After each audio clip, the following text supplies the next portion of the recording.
Pertolongan kita adalah nama Tuhan yang telah menjadikan langit dan bumi, yang setia dengan perjanjiannya, kekal selama-lamanya.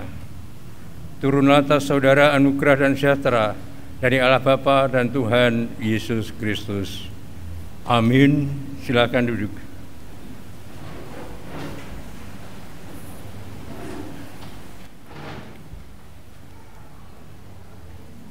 Jemaat yang dikasihi oleh Tuhan Yesus Kristus, sebagai nats pembuka atau introitus, saya ambil dari kitab Mazmur pasal 62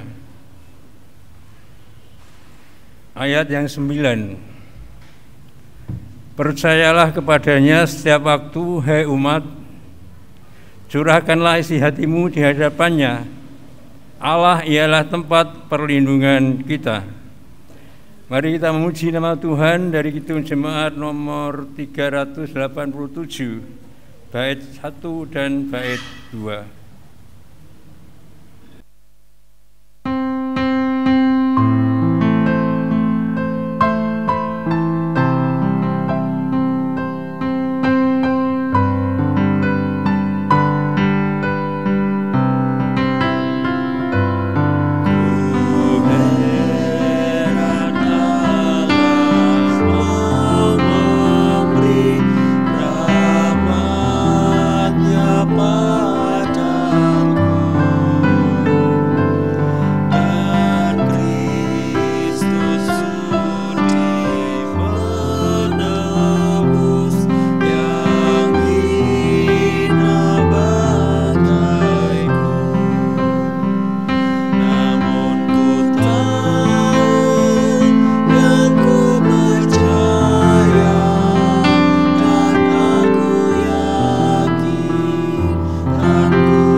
Jemaat yang dikasihi oleh Tuhan Yesus Kristus, begitu besar kasih Allah kepada kita.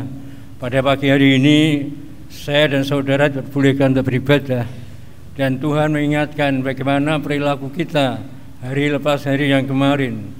Maka saya akan membacakan firman Tuhan yang terdapat di dalam kitab Injil Matius pasal 22 ayat 36 sampai dengan ayat 40. Guru, hukum manakah yang terutama dalam hukum Taurat? Jawab Yesus kepadanya, kasihlah Tuhan Allahmu dengan segenap hatimu, dan dengan segenap jiwamu, dan dengan segenap akal budimu. Itulah hukum yang terutama dan yang pertama. Dan hukum yang kedua yang sama dengan itu ialah, kasihilah sesamamu manusia seperti dirimu sendiri. Pada kedua hukum inilah tergantung seluruh hukum Taurat dan kitab para nabi. Jemaat, mari kita meneliti diri kita sendiri, bagaimana perilaku kita hari lepas hari kemarin.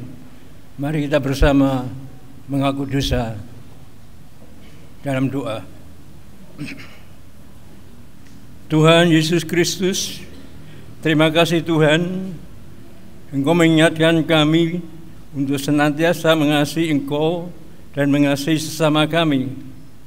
Namun ya Tuhan Yesus Kristus, dalam perjalanan hidup kami masing-masing, baik dalam keluarga, bermasyarakat, dan di tempat kerja kami, dan dimanapun kami beraktivitas, kami akui Tuhan, bahwa masih ada hal-hal yang telah kami lakukan dan angan-angankan ucapan yang tidak sesuai dengan apa yang dikehendaki Tuhan. Oleh karena itu ya Tuhan Kristus, kami bersama jemaat-Mu yang pagi hari ini bersekutu di rumah bakti-Mu, mengaku segala dosa kami, ya kesalahan kami mohon pengampunan dari Engkau Tuhan. Karena hanya Engkau ya Tuhan Kristus yang dapat mengampuni, menyucikan diri kami. Kami adalah anak-anak-Mu Tuhan. Kami percaya Engkau memberi yang terbaik untuk kami. Terima kasih Tuhan Yesus Kristus atas pengampunan, penebusan dari-Mu. Terpuji nama-Mu Tuhan Kristus kekal selama-lamanya. Amin. Saya akan membacakan tentang berita anugerah dari Yohanes pasal 3 ayat 16. Injil Yohanes pasal 3 ayat 16. Karena begitu besar kasih Allah akan dunia ini, sehingga Ia telah mengaruniakan anaknya yang tunggal, supaya setiap orang yang percaya kepadanya tidak binasa, melainkan beroleh hidup yang kekal. Bagi setiap orang termasuk saudara dan saya yang dengan jujur mengaku dosa pada Tuhan Yesus Kristus seperti tadi dalam doa, Tuhan beri pengampunan. Itulah satu kebahagiaan sesuai dengan firman-Nya yang terdapat di dalam kitab Roma pasal 4 ayat 7 dan 8. Berbahagialah orang yang diampuni pelanggaran-pelanggarannya dan yang ditutupi dosa-dosanya.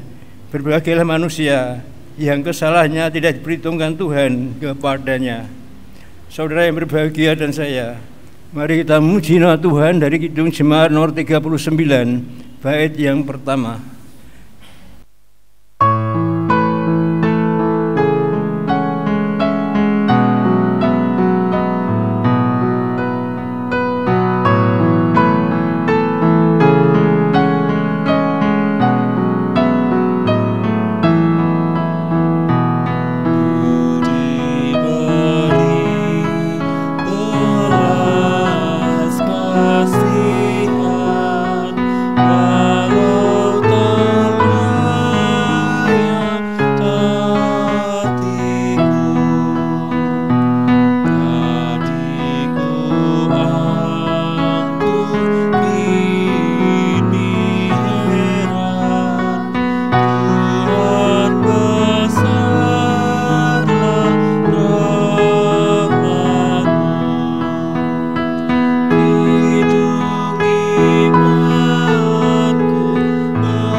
Tuhan Yesus memberi petunjuk hidup baru pada kita supaya sisa perjalanan hidup kita mengikut Tuhan Yesus Kristus selaras dengan kehendak-Nya.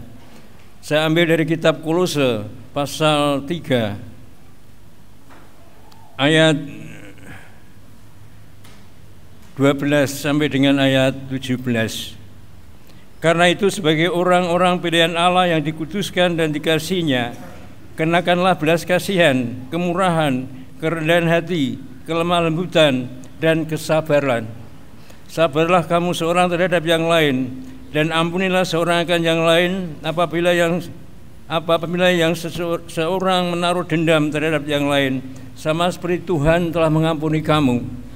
Kamu perbuat jugalah demikian. Dan di atas semuanya itu kenakanlah kasih sebagai pengikat yang mempersatukan dan menyempurnakan. Hendaklah damai sejahtera Kristus memerintah dalam hatimu, karena untuk itulah kamu telah dipanggil menjadi satu tubuh, dan bersyukurlah. Hendaklah perkataan Kristus diam dengan segala kekayaannya di antara kamu, sehingga kamu dengan segala hikmat mengajar dan menegur seakan yang lain, dan sambil menyanyikan mazmur dan puji-pujian dan nyanyian rohani, kamu mengucap syukur kepada Allah di dalam hatimu.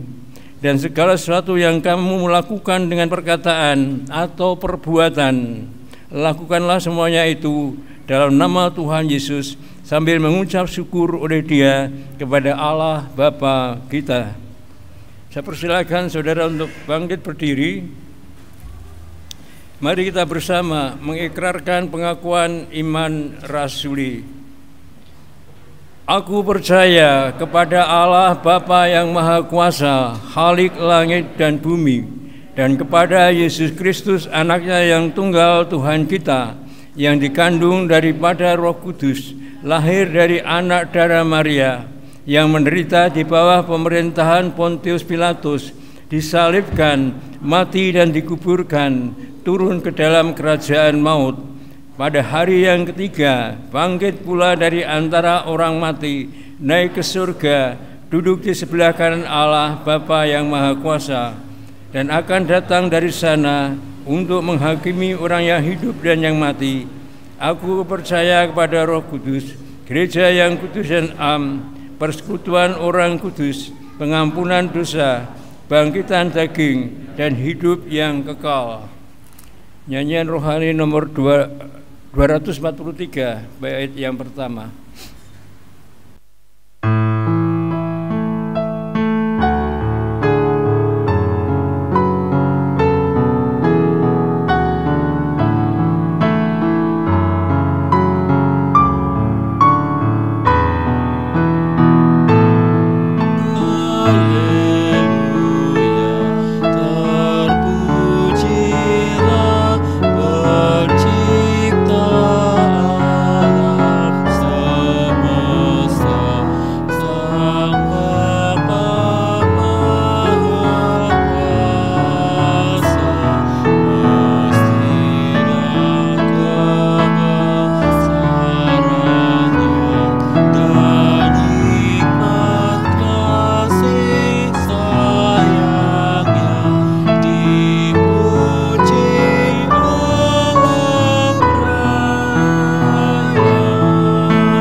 Jemaat, mari kita masuk dalam doa.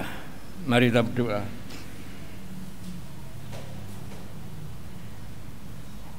Tuhan Yesus Kristus, kami datang lagi dalam doa setelah menerima petunjuk hidup baru, pengakuan iman sebagai ungkapan mengamini apa yang menjadi kebenaran darimu, keselamatan darimu Tuhan Yesus Kristus, melengkapi kebahagiaan kami dalam kami berbakti pada pagi hari ini, yaitu kami bersama ingin mendengar firman-Mu Tuhan yang akan diurai disampaikan oleh hamba-Mu. Kiranya Roh Suci sendiri yang membuka hati kami, menerangi kami, sehingga kami dapat menangkap, memahami apa yang menjadi kehendak Tuhan melalui firman yang diurai oleh hamba-Mu, terutama untuk hamba-Mu yang menyampaikan firman itu. Kami percaya Engkau yang menuntun dan memberi kekuatan, sehingga Engkau urapi mulut, perasaan, dan pikiran serta iman tetap tertuju kepadamu. Tuhan Yesus Kristus, Engkau melihat sendiri anak-anak-Mu yang setia, yang menyediakan waktu untuk hadir dalam ibadah ini. Engkau yang memberkati, memberi damai sejahtera di hati mereka, memberi kecukupan dalam kehidupan mereka hari lepas hari, memberi kerukunan, kekuatan di dalam menjalani kehidupan, baik di tempat kerja, yang masih sekolah, kuliah, dan dimanapun mereka beraktivitas. Kiranya dapat mencerminkan apa yang Engkau kehendaki melalui petunjuk hidup baru, yaitu berperilaku sebagai anak-anak Tuhan, bersaksi di tengah-tengah kehidupan bermasyarakat, sehingga dapat menjadi pelita yang menerangi, yang bersinar di dalam kehidupan bermasyarakat. Saya berdoa untuk jemaat Tuhan di mana-mana tempat, dan juga yang ada di GCTU Jemaat Semarang 1.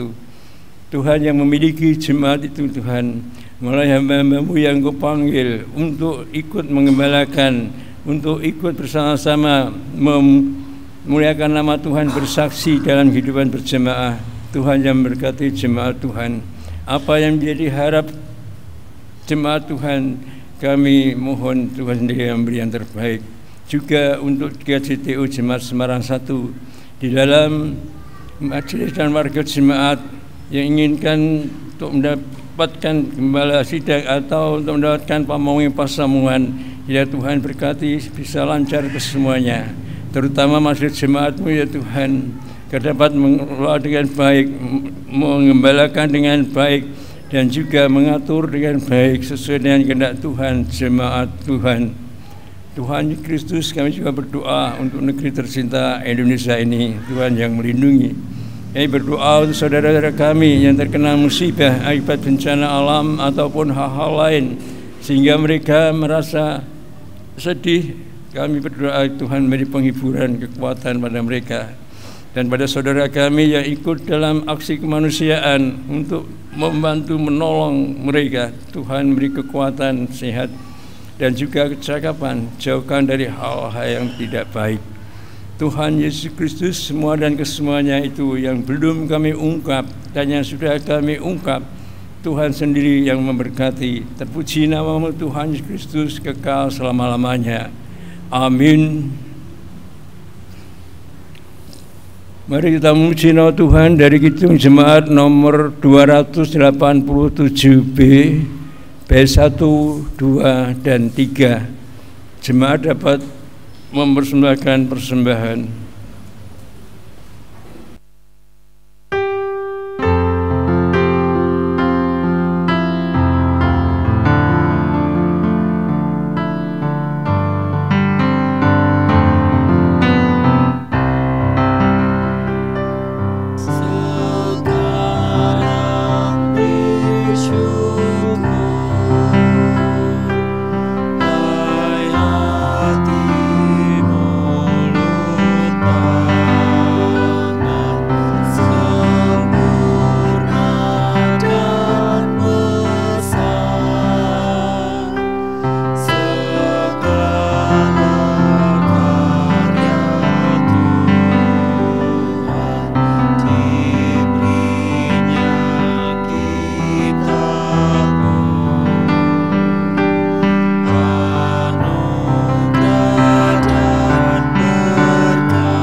Jemaat yang berbahagia dalam Tuhan Yesus Kristus, untuk firman Tuhan yang akan saya uraikan atau beri keterangan, saya ambil dari kitab Ibrani pasal 11.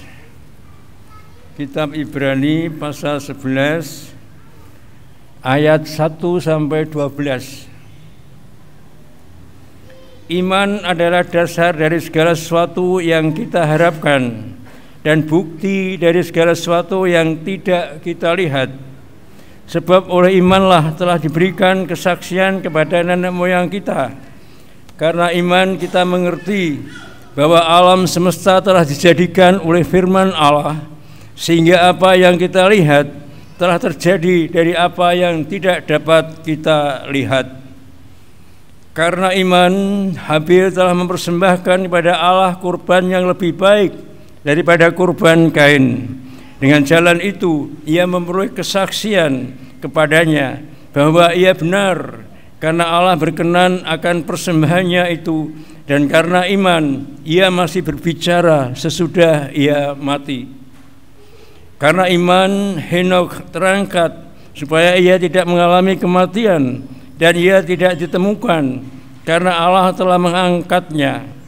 Sebab sebelum ia terangkat, ia memperoleh kesaksian bahwa ia berkenan kepada Allah. Tetapi tanpa iman tidak mungkin orang berkenan kepada Allah. Sebab barang siapa berpaling kepada Allah, ia harus percaya bahwa Allah ada, dan bahwa Allah memberi upah kepada orang yang sungguh-sungguh mencari Dia. Karena iman, maka Nuh dengan petunjuk Allah tentang sesuatu yang belum kelihatan, dengan taat mempersiapkan bahtera untuk menyelamatkan keluarganya, dan karena iman itu ia menghukum dunia, dan ia ditentukan untuk menerima kebenaran sesuai dengan imannya. Karena iman, Abraham taat ketika ia dipanggil untuk berangkat ke negeri yang akan diterimanya menjadi milik pusakanya, lalu berangkat dengan tidak mengetahui tempat yang akan ditujunya, yang ia tujui.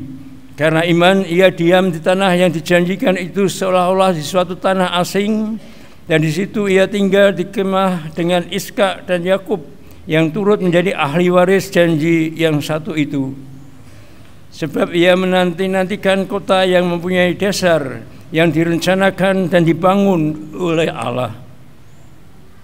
Karena iman, ia juga dan Sarah beroleh kekuatan untuk menurunkan anak cucu, walaupun usianya sudah lewat, karena ia menganggap Dia yang memberikan janji itu setia. Itulah sebabnya, maka dari satu orang, malahan orang yang telah mati pucuk, terpancar keturunan besar seperti bintang di langit dan seperti pasir di tepi laut yang tidak terhitung banyaknya. Saya tambah dari kitab Injil Yohanes pasal 6 ayat yang ke-47.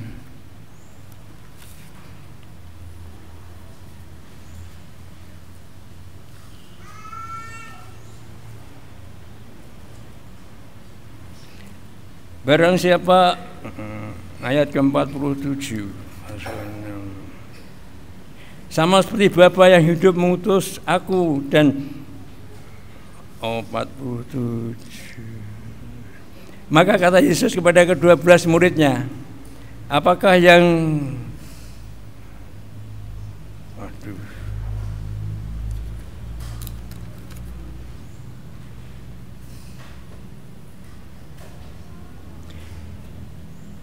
Injil Yohanes 6 ayat 47. Aku berkata kepadamu, sesungguhnya barang siapa percaya, ia mempunyai hidup yang kekal.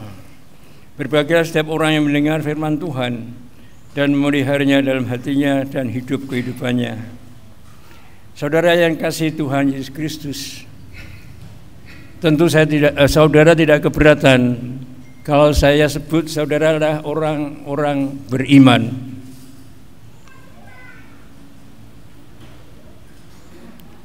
Saudara yakin terhadap diri sendiri, termasuk saya, bahwa saya adalah orang beriman. Puji Tuhan. Menurut kamus, orang beriman itu adalah orang yang beragama, orang yang mengerti tentang aturan-aturan dalam agamanya. Tapi juga selain itu, orang beriman adalah orang yang percaya kepada yang dipercayai. Siapa yang dipercayai, yaitu dalam tanda petik oknum, dalam hal ini baik, yang maha kuasa. Yang kita kenal bagi kita saudara adalah Yesus Kristus. Maka kalau saya dan saudara adalah orang beriman, berarti mempercayakan dan mempercayai Yesus Kristus sepenuh hati, dan mempunyai sikap di dalam diri orang itu, yaitu orang yang beriman tadi, menghilangkan segala usaha, kemampuannya, atau apapun yang ia mau untuk mulai keselamatan, hanya mengandalkan kepada Yesus Kristus sebagai penyelamat dan juru selamat orang yang percaya dan mempercayainya. Berarti saya dan saudara mempercayakan hidup ini sepenuhnya kepada Yesus Kristus. Nah, saudaraku, surat Ibrani ini ditulis oleh orang beriman. Penulisnya kurang tahu siapa, nggak disebut. Mungkin Origenes, mungkin Paulus, tapi yang tahu adalah Tuhan sendiri. Ia menulis sekitar tahun 60 atau 80, belum ada keputusan yang mantap tahun berapa itu. Tapi sekitar orang-orang Kristen dianiaya, mendapat cemoohan karena imannya pada Yesus Kristus. Orang-orang Kristen dianggap gila karena imannya kepada Yesus Kristus. Maka tidak heran pada zaman itu penganiayaan menimbulkan suatu hal dalam hidup persekutuan atau masing-masing orang Kristen. Ada yang murtad, ada yang kehilangan harta bendanya, tapi mereka tetap setia pada Tuhan agar aku tidak kehilangan Yesus Kristus. Dalam situasi kondisi penganiayaan yang demikian itulah penulis surat Ibrani perlu ikut merasakan perasaan mereka dan apa yang mereka alami, biarpun tidak melihat sendiri, tapi sebagai orang-orang yang sama seiman merasakan itu. Satu-satunya cara yaitu mengirimkan surat pada kelompok orang yang mendapatkan penganiayaan itu. Yang pertama yang ditekankan adalah supaya mereka tidak murtad, supaya dalam penderitaan mereka itu tidak mencemooh atau tidak mencela Yesus. Ya Tuhan Yesus, Engkau memberi keselamatan, tapi kenyataan dianiaya. Mana kebenarannya? Nah, terkadang hal ini yang bisa meruntuhkan, membuat erosi iman orang percaya. Ya Tuhan, Engkau memberkati, tapi kenyataan aku demikian. Ini bisa membuatkan iman ini semakin kecil. Sedangkan iman adalah suatu hal yang harus tumbuh berkembang, menjadikan sesuatu kekuatan di dalam diri orang percaya itu.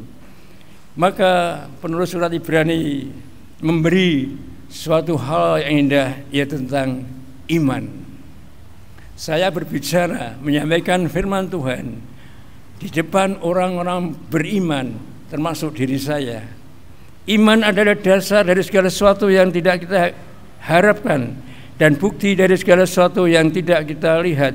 Sebab itu, oleh imanlah telah diberikan kesaksian pada nenek moyang kita.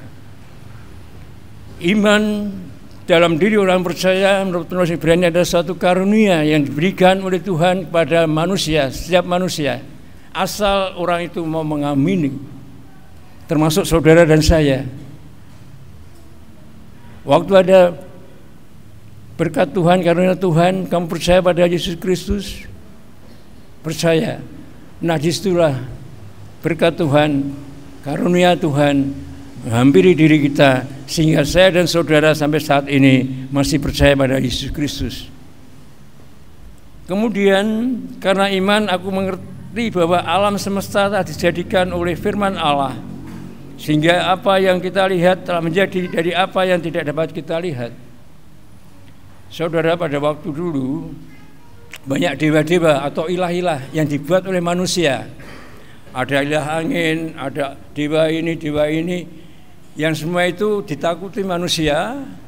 Kemudian manusia untuk menenangkan diri, ia membuat kekuatan-kekuatan alam ini menjadi ilah-ilah yang disembah. Penulis Ibrani menerangkan bahwa semua itu adalah nonsen, tidak bisa manusia membuat ilah. Yang dipercayai oleh orang percaya, yaitu orang beriman, Allah itu ada dengan sendirinya, tidak ada yang mengadakan. Jadi kalau manusia mengadakan Allah, itu satu kekeliruan. Karena manusia ciptaan Allah, tidak bisa membuat Allah. Maka di sini Allah ada dengan sendirinya, seperti yang dikatakan di dalam kitab Keluaran pasal 3. Pada waktu Musa bertanya, "Ya Tuhan, siapakah namamu?" Keluaran pasal 3. Lalu dijawab, "Namaku adalah Yahweh." Artinya, yaitu ayat 14, firman Allah kepada Musa, "Aku adalah Aku." Lalu firman, "Beginilah kau katakan pada orang Israel itu, Akulah Aku, telah mengutus Aku kepadamu." Jadi Yahweh pengertiannya adalah Allah itu ada dengan sendirinya. Allah hadir dengan sendirinya, tidak ada yang menciptakan. Nah, kemudian adanya alam semesta ini yang tidak ada kemudian diciptakan oleh Allah, maka ia disebut dengan Sang Pencipta. Nah, ini mengingatkan pada orang-orang percaya, kalau dicemooh kamu harus menyembah ini, malaikat ini dan sebagainya, tidak. Semua itu adalah ciptaan Allah, yang disembah hanya Allah. Nah, Allah menciptakan tidak kemudian ditinggal, tapi tetap ia memelihara dan mengawasi. Jadi kalau orang beriman percaya pada Allah yang kita kenal dalam Yesus Kristus, Allah adalah Sang Pencipta, Allah memelihara dan juga mengawasi ciptaannya, termasuk hidup dan kehidupan manusia. Bagaimana ia melakukan aktivitas dan bagaimana ia melihat ciptaan Tuhan sebagai yang dipelihara oleh Tuhan.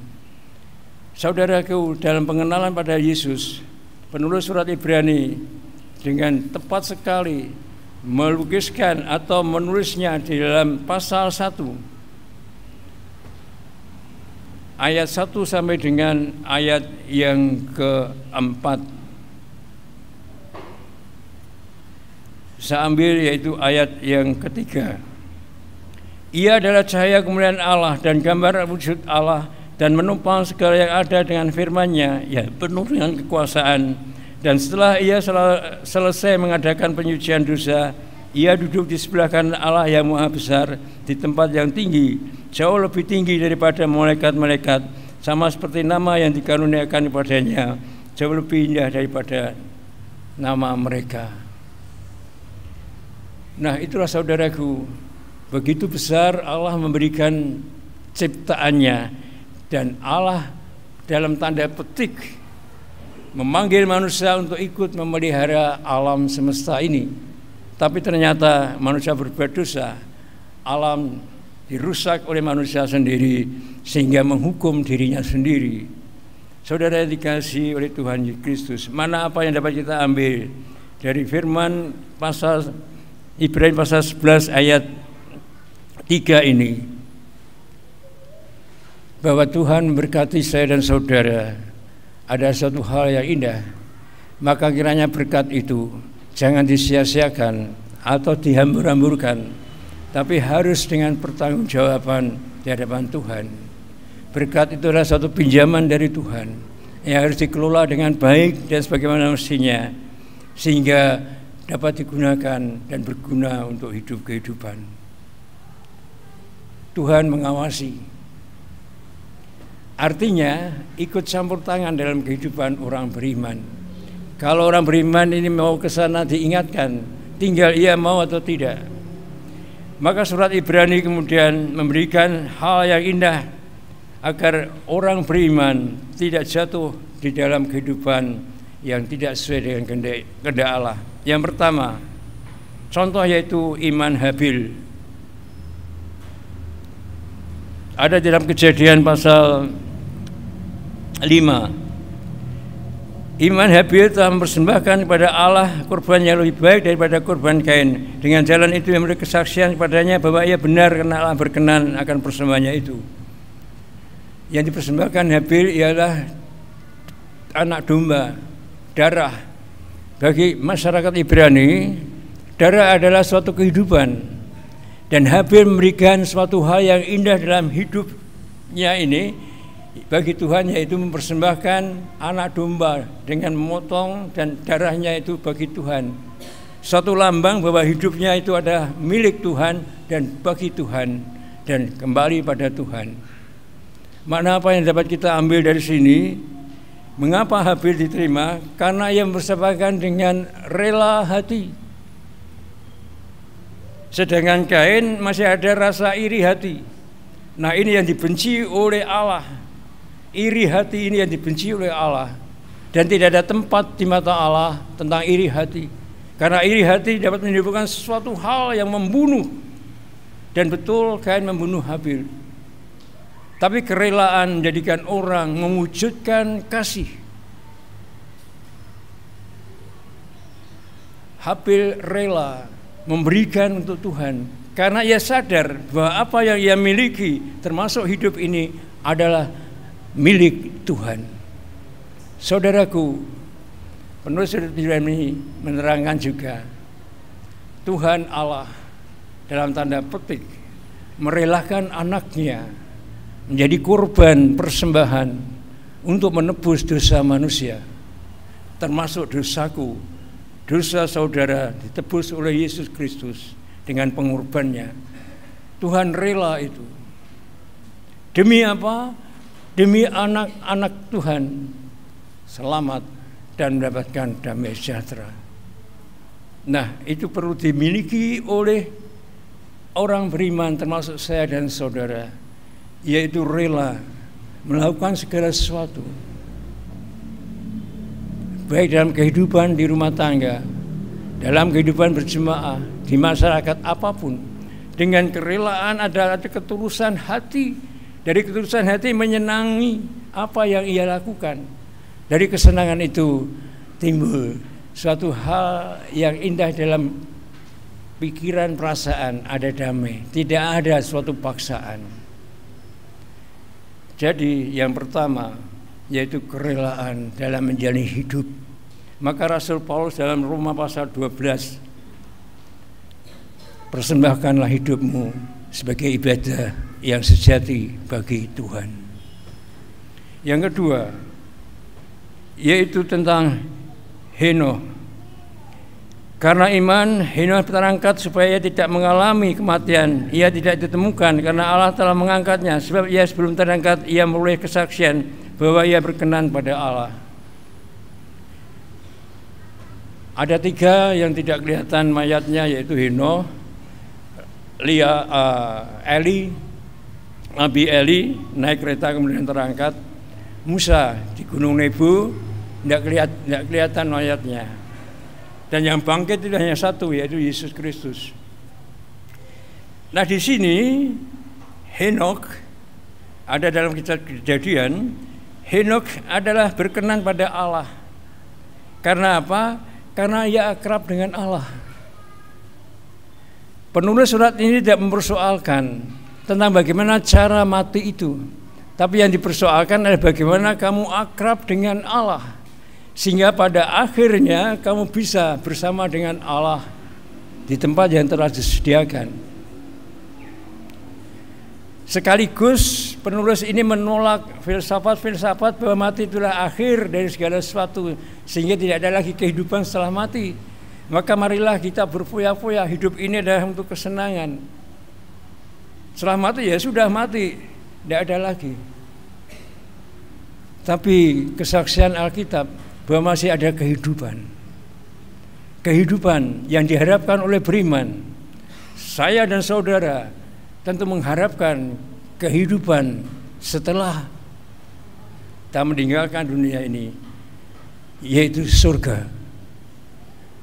Saya percaya tidak ada satupun, termasuk aku ingin di neraka.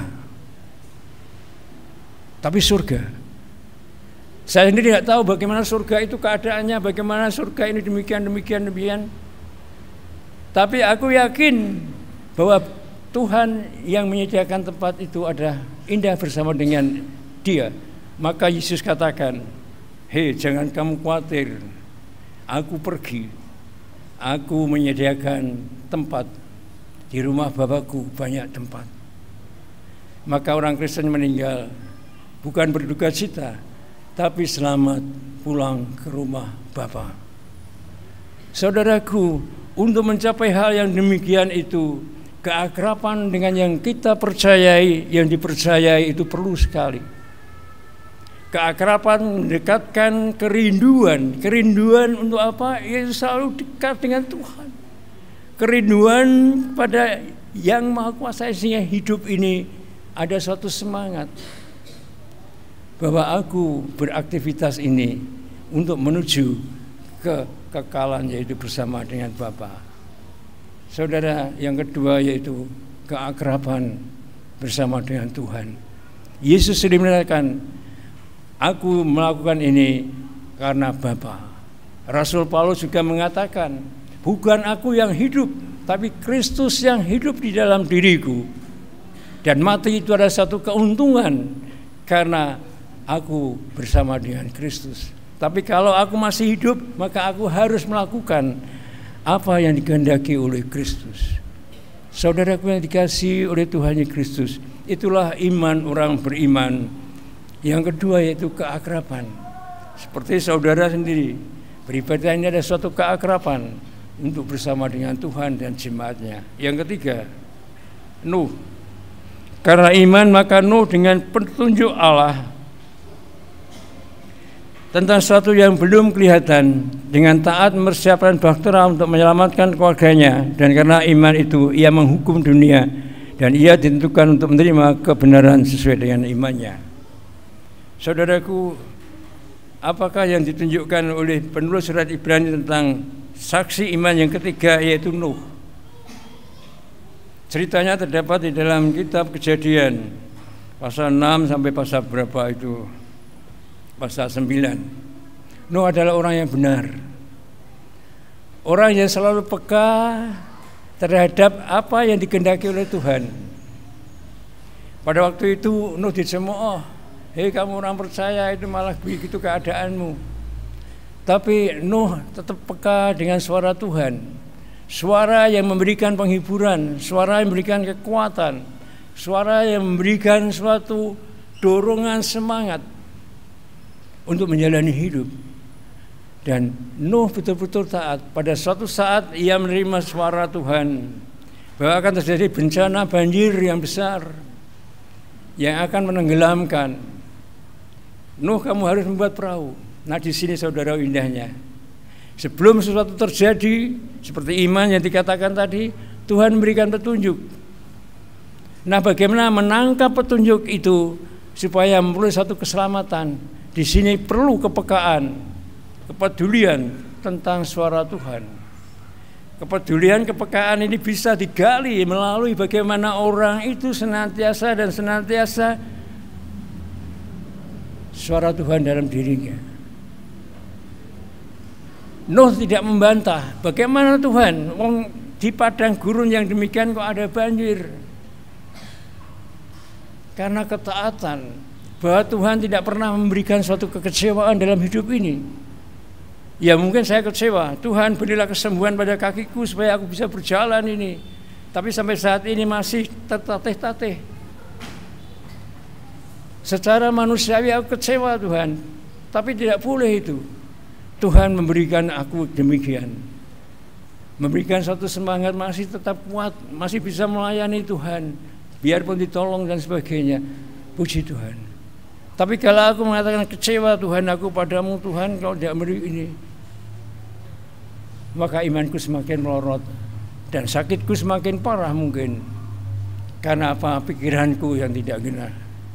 Saudaraku yang dikasihi oleh Tuhan Yesus Kristus, Nuh melakukan hal itu dan membuat perahu sesuai dengan ukuran. Dan di sini saudaraku kalau kita baca, Tuhan berikan suatu ukuran ini dan Nuh membuat perahu dengan tepat ini. Dan kamu bawa binatang ini dan tanaman ini dan sebagainya di bawah. Dan apa reaksinya? Hei Nuh, kamu gila ya? Padang gurun tidak ada banjir, kok kamu membuat perahu?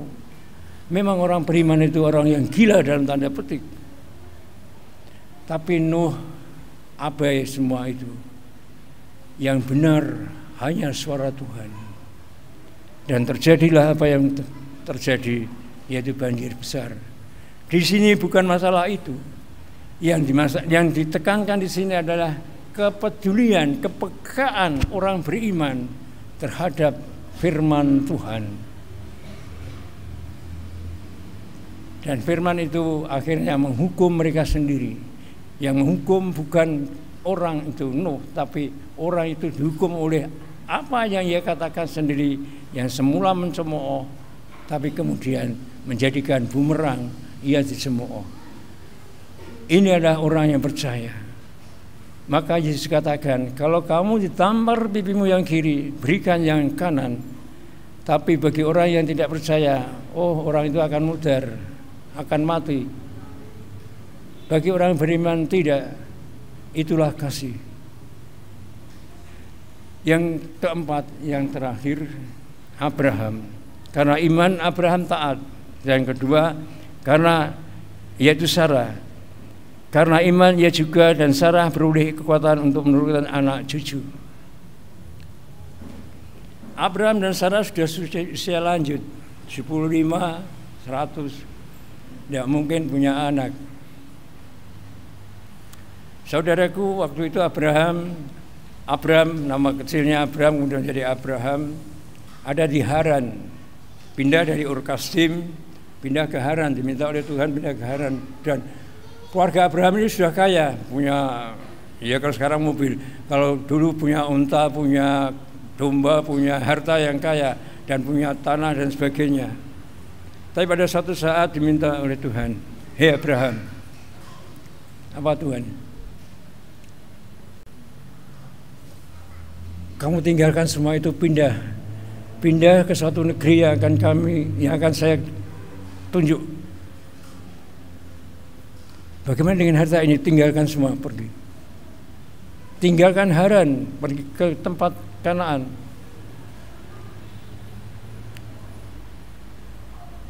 Dan Abraham mau meninggalkan apa yang dimilikinya, tanahnya dan sebagian harta bendanya, dan semuanya ada yang dibawa untuk menuju ke tanah yang belum diketahui di mana itu dan bagaimana situasi kondisinya. Tapi kalau yang berbicara itu Allah yang ia percaya, maka ia taat. Demikian pula Sarah. Waktu malaikat Tuhan memberitahu dalam kitab Kejadian mulai pasal 13 dan seterusnya, Sarah akan mempunyai anak. Sarah tertawa, tidak mungkin. Aku kan sudah lanjut usia, nggak mungkin punya anak. Lalu dikatakan, apa yang mustahil bagi manusia tidak mustahil bagi Allah. Dan betul, Sarah akhirnya punya anak Ishak. Biarpun semula Abraham mengambil istri yang kedua Hagar dengan anaknya Ismail, tapi itu bukan anak yang sah karena anak istri kedua. Istri yang sah yaitu istri pertama, Sarai, anaknya Ishak, dan dari situlah keturunannya, yaitu keturunan orang percaya, orang beriman melalui Ishak, Yakub, Yusuf dan seterusnya sampai Musa, sampai sekarang adalah orang Kristen. Tapi dari Hagar, Ismail ke Arab, turunlah ke negeri yang lain. Saudaraku yang dikasihi oleh Tuhan Yesus Kristus, secara ringkas apa yang ditunjukkan oleh penulis surat Ibrani ini yaitu ketaatan, kesetiaan, ketaatan akan firman Tuhan. Bukan caranya, kalau demikian, kalau aku taat, ini ada suara bunuh diri. Katanya kalau orang yang mencuri, bunuh ini dan sebagainya. Harus kita uji apakah itu suara Tuhan atau suara iblis. Karena suara Tuhan tidak pernah menyesatkan, tidak pernah menghancurkan diri orang ini. Suara Tuhan senantiasa memberi satu kedamaian, maka perlu diuji. Rasul Paulus pernah memberi nasihat juga pada Timotius, segala suara apapun ujilah apakah suara itu adalah suara Tuhan ataukah suara yang lain.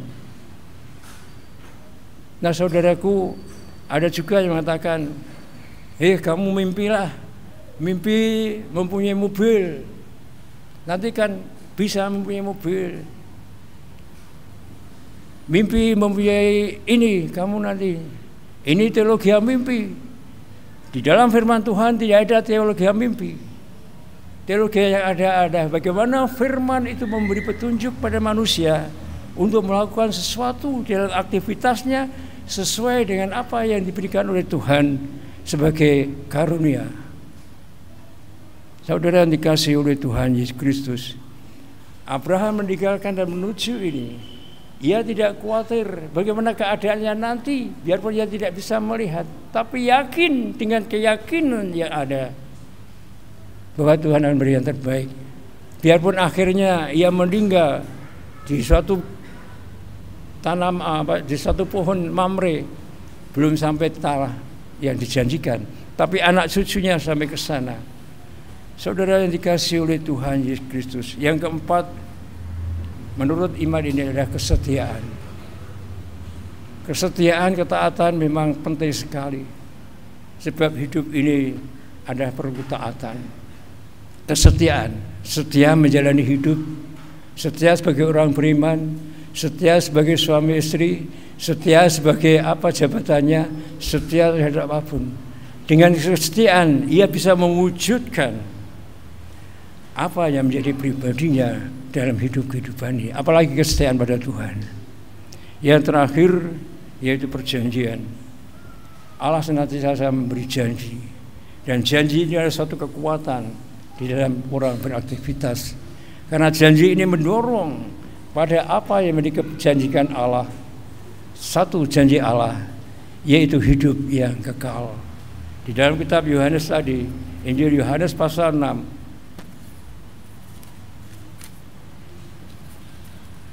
ayatnya yang ke-47, aku berkata kepadamu, sungguh barang siapa percaya, ia mempunyai hidup yang kekal. Berarti orang beriman termasuk saudara dan saya percaya pada Yesus Kristus akan firman-Nya mempunyai hidup yang kekal. Hidup kekal itu apa? Kekal milik Tuhan, berarti hidup sebagaimana yang Tuhan kehendaki. Mari saudaraku yang dikasihi oleh Tuhan Yesus Kristus, penulis surat Ibrani menutup suratnya dengan doa yang indah yang akan saya bacakan demikian. Pasal 13 ayatnya yang ke-20. Maka Allah damai sejahtera yang oleh darah perjanjian yang kekal telah membawa kembali dari antara orang mati Gembala Agung segala domba, yaitu Yesus Tuhan kita, kiranya memperlengkapi kamu dengan segala yang baik untuk melakukan kehendak-Nya dan mengerjakan di dalam kita apa yang berkenan kepadanya. 3 hal: memperlengkapi kamu dengan segala yang baik, buang yang buruk, untuk melakukan kehendak-Nya. Jadi melakukan kehendak-Nya ada hal yang baik, dan mengerjakan, melakukan, ditekankan mengerjakan di dalam kita apa yang berkenan kepadanya oleh Yesus Kristus. Jadi yang tidak berkenan pada Allah, pada Yesus kita singkirkan. Bagi Dialah kemuliaan, semua dan kesemuanya untuk kemuliaan nama Tuhan sampai selama-lamanya. Amin. Di sini disebutkan. Jadi saudaraku, ada 4 hal ditambah 1, 4K dan 1, yaitu kerelaan hidup ini milik Tuhan dan bagi Tuhan. Keakraban hidup ini bagi Tuhan dan milik Tuhan. Yang ketiga, kepekaan, kepedulian terhadap firman Tuhan bagi Tuhan dalam hidup ini. Keempat, yaitu kesetiaan, ketaatan pada Tuhan. Dan yang terakhir, ingat perjanjiannya, surga. Tuhan berkati. Amin. Jemaat yang dikasihi oleh Tuhan, puji Tuhan, kita masih diberi kesempatan pada tanggal 23 Oktober ini untuk menerima perjamuan kudus. Begitu besar kasih Allah pada kita. Mari saudaraku, kita masuk dalam perjamuan kudus. Namun sebelum itu saya akan membaca formulir perjamuan kudus yang saya ambil pokok-pokoknya saja. Perjamuan kudus adalah sakramen kudus. Oleh karena itu, siapapun yang merayakan perjamuan kudus harus orang yang dengan sungguh-sungguh hati berniat untuk melaksanakan kehendak Allah, mendengar akan firman Allah, dan berusaha untuk mewujud nyatakan panggilan Allah. Supaya di dalam makan dan minum perjamuan Tuhan itu mendatangkan berkat dan penghiburan, perlu kita menguji diri kita sendiri. Pertama, kita perlu merasa-rasakan dosa kita sendiri-sendiri dan menyesali dosa kita. Kedua, kita perlu menguji hati kita sendiri. Apakah kita percaya bahwa semua dosa kita telah diampuni oleh sengsara dan kematian Tuhan Yesus? Yang ketiga, perlu kita menguji hati kita sendiri. Apakah ada kesungguhan hati untuk mengucap syukur kepada Tuhan? Semua orang yang hatinya terdapat kesaksian yang demikian tentu diterima oleh Tuhan, dianggap pantas untuk mendapatkan berkat dari Tuhan. Barang siapa yang didapati dalam hatinya tidak ada kesaksian yang demikian, maka kepadanya perjamuan mendatangkan hukuman bagi dirinya sendiri. Oleh sebab itu, siapa yang mengeraskan hatinya dalam dosa dan yang hidup menimbulkan batu sandungan sebelum bertobat tidak diperbolehkan ikut dalam perjamuan kudus. Di dalam kita bersekutu dalam perjamuan kudus itu, kita harus mengingat kepada Tuhan Yesus Kristus yang demikian. Pertama, supaya kita mengingat akan sengsara dan kematian Tuhan, karena perjamuan kudus adalah gambar serta tanda Tuhan disalib. Karena dosa kita, Ia menderita sengsara dari lahir hingga matinya. Hukuman bagi kita telah ditebus, dipikul oleh Tuhan Yesus. Kedua, supaya kita percaya bahwa Tuhan Yesus Kristus dikorbankan karena kita, supaya kita percaya akan hal itu, Tuhan menetapkan perjamuan kudus. Maka malam menjelang Ia diserahkan, Ia mengambil roti. Sabdanya, inilah tubuhku yang diserahkan bagi kamu, perbuatlah ini menjadi peringatan akan aku. Kemudian Tuhan mengambil cawan, dan setelah Ia mengucap syukur, Ia bersabda, minumlah kamu semua dari cawan ini, sebab inilah darahku, darah perjanjian ditumpahkan bagi banyak orang untuk mengampuni dosa. Sabda Tuhan Yesus Kristus kepada para murid itu juga bagi setiap orang percaya hingga sekarang ini. Yang ketiga, supaya kita mengakui bahwa setiap orang percaya dipersekutukan dengan tubuhnya dan wajib kasih, mengasihi, dan tolong-menolong. Kiranya Roh Tuhan Yesus sendiri adalah mengajar pada kita supaya dalam kita menguji dan menjalani hidup ini sesuai dengan kehendak-Nya. Mari kita berdoa. Bapa kami yang penuh kasih setia, permohonan kami kiranya Tuhan menguatkan jiwa kami dengan tubuh dan darah Tuhan yang diibaratkan dalam perjamuan kudus ini. Tuhan kiranya mengukuhkan iman kami yang lemah, agar kami dapat menaruh percaya sepenuhnya terhadap Tuhan, dan ajarilah kami sehingga kami dapat mengucap syukur atas semua keadaan kami. Hati kami kiranya Tuhan beri kesukaan dan kepuasan karena pembebasan dari Tuhan. Bimbing kami agar supaya kami senantiasa dan terus-menerus tumbuh di dalam kasih karena makanan rohani yang kami terima, supaya kami selalu memuliakan nama Tuhan. Berilah kami kepada kami kasih pengharapan yang cukup, dan kiranya kami dapat memikul salib Tuhan sepanjang hidup kami. Berilah dalam hati kami kemurahan pada semua orang yang belum percaya, supaya kami selalu bersedia dan bersemangat dalam memberitakan Injil. Bersihkanlah hati kami dari berhala dunia ini, sehingga hanya Tuhan yang hidup dalam hidup kami. Sebagai juru selamat, raja dan kepala gereja, dengan demikian kami selalu berbakti dan melakukan kehendak Tuhan Yesus Kristus. Hanya nama Tuhan Yesus Kristus yang dimuliakan selama-lamanya. Amin.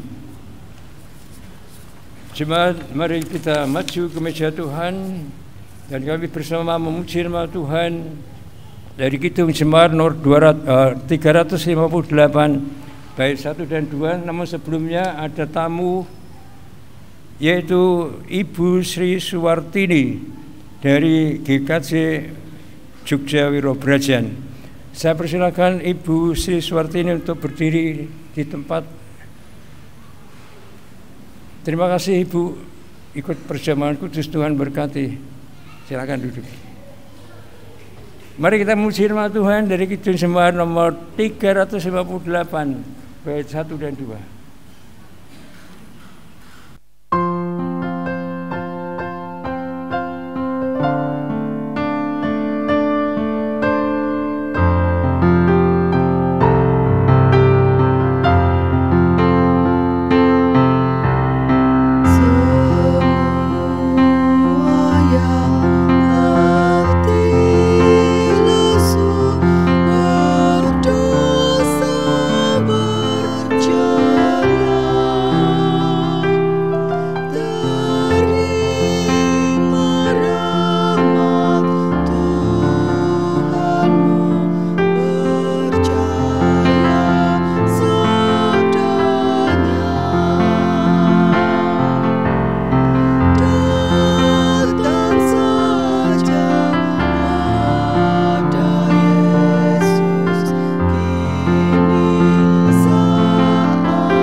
Jemaat yang dikasihi oleh Tuhan Yesus Kristus, roti dan anggur adalah lambang.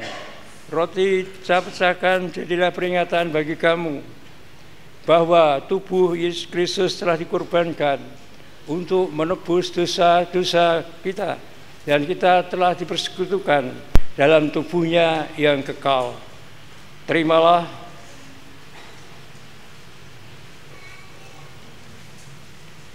dan makanlah.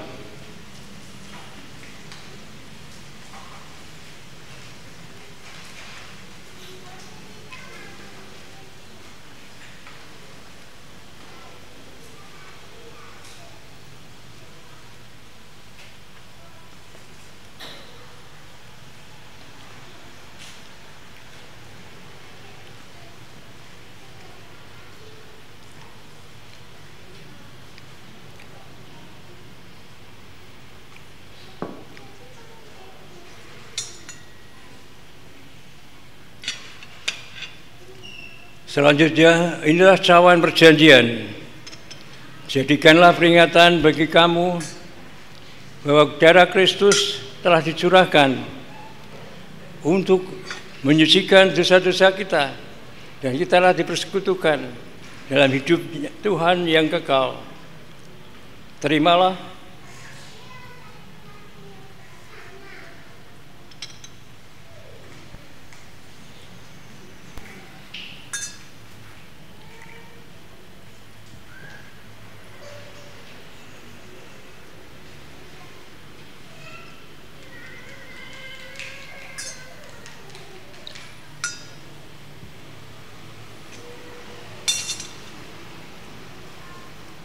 Dan minumlah.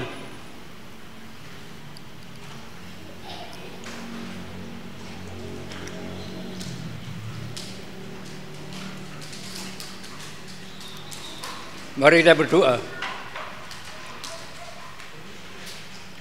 Tuhan Yesus Kristus, begitu besar kasih-Mu Tuhan pada kami.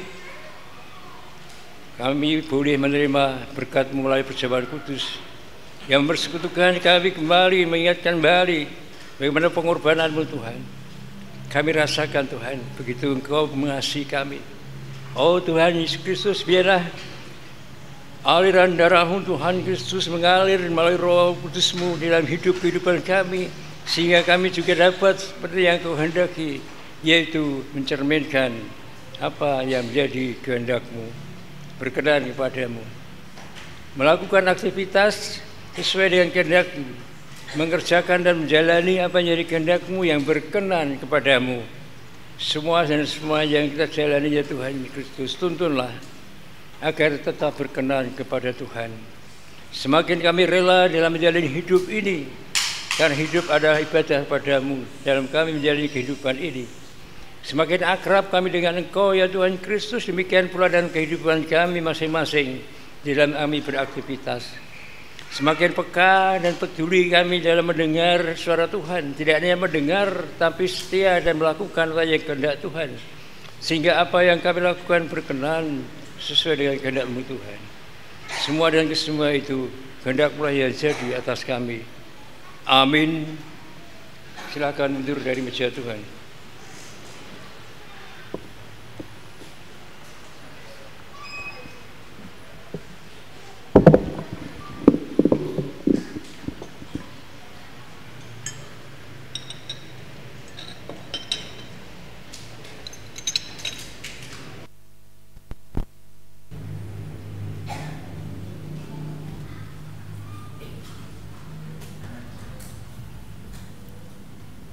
Jemaat, mari kita memuji Tuhan dari Kidung Jemaat nomor 416 bait 1 dan 2. Jemaat dapat berikan persembahan untuk perjamuan kudus.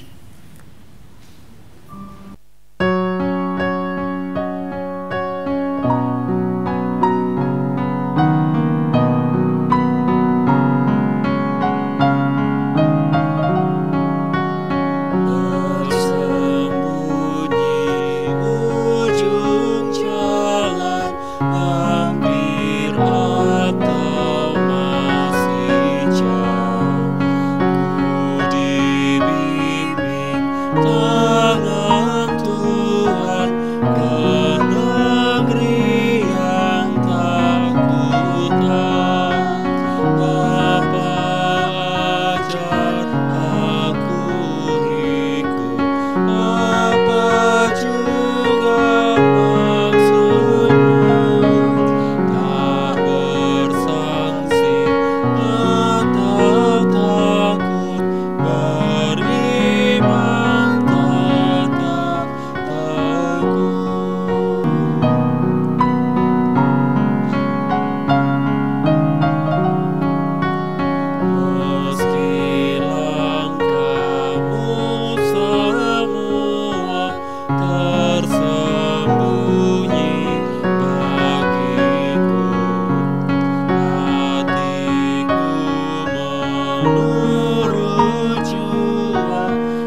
Tuhan, dengan penuh syukur dan bahagia kami mempersembahkan sebagian berkat-Mu dalam perjamuan kudus setelah kami terima berkat perjamuan kudus itu. Kiranya berkat yang berupa uang yang kami persembahkan dapat menambah untuk sarana kemuliaan nama Tuhan dalam aktivitas pelayanan di gereja Tuhan. Tuhan Yesus, firman yang kami terima meresap hati kami, dan kami sebentar lagi akan meninggalkan ruang ibadah ini. Biarlah firman-Mu menjadi firman yang hidup di dalam hidup kehidupan kami. Kami mohon Engkau yang menolong, membimbing, menaungi, memelihara hidup kami, dan kami akan pulang atau menjalani aktivitas lain. Kami mohon penyertaan-Mu Tuhan Yesus Kristus, Juru Selamat kami yang telah mengajar kami berdoa. Bapa kami yang di surga, dikuduskanlah nama-Mu, datanglah kerajaan-Mu, jadilah kehendak-Mu di bumi seperti di surga. Berikanlah kami pada hari ini makanan kami yang secukupnya, dan ampunilah kami akan kesalahan kami, seperti kami juga mengampuni orang yang bersalah pada kami. Dan janganlah membawa kami ke dalam pencobaan, tapi lepaskanlah kami daripada yang jahat. Karena Engkau-lah yang punya kerajaan dan kuasa dan kemuliaan sampai selama-lamanya. Amin. Silakan saudara bangkit berdiri. Pulanglah dengan membawa damai sejahtera dari Tuhan Yesus Kristus. Terimalah berkat Tuhan melalui hamba-Nya, dan amini berkat ini. Tuhan memberkati engkau dan melindungi engkau. Tuhan menyinari engkau dengan wajah-Nya dan memberi engkau kasih karunia. Tuhan menghadapkan wajah-Nya kepadamu dan memberi engkau damai sejahtera. Kidung Jemaat nomor 364, bait yang pertama.